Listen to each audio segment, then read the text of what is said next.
So why should you buy? What are some of the benefits? What do you think some of the benefits are? How many people here are considering purchasing a home at some point in their life, dream about purchasing a home of their own at some point in life? Now, why would any of you do that versus just paying rent? What are some of the thoughts that you have? Yes, ma'am.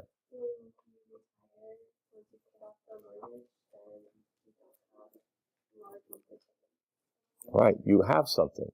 By paying those monthly payments, yes, the bank gets the interest, but the other portion is paying down the principal on your loan, and in the end, it's paid for, and you have something. And as you retire, or you know exactly, even if you're retiring and you're still in the process of paying down a loan, at least if that loan's a fixed rate loan, the amount of that payment is known. That is known to you and is relatively fixed, as opposed to, if there was a large, we talked about inflation last time. So if there was inflation, the rate of on your dwelling that's being charged by a landlord could go up over time, and that's not fun. Plus, the landlord can always say, "I need the property for another reason. You got to go." So the idea of permanence, right? Any other thoughts? I gave it away, didn't I? Conversation.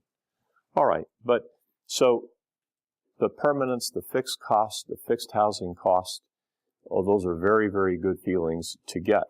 But they're very expensive. They're extremely expensive. I mean, I look in here in California where it's not only the mortgage that you're having to pay on a very expensive home to own, but then as well you're paying these property taxes, which are very high indeed. And we'll talk a little bit more about how those things factor into this in a little bit. Are there any times that you might not want to buy? Can you come up with a scenario why you would not want to buy a home? Yes. Right. If you're in there for a short term, all of the costs, all of the transaction costs are going to eat you up. And I've listed some of those transaction costs here.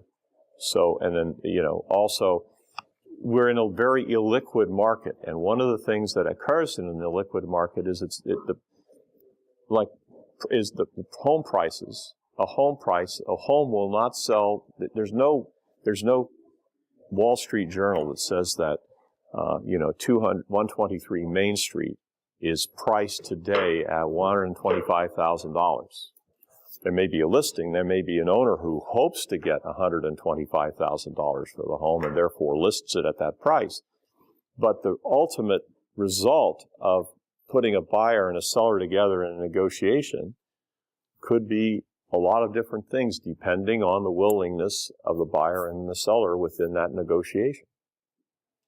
So it's a quite a different thing, say, than buying and selling stock, for example.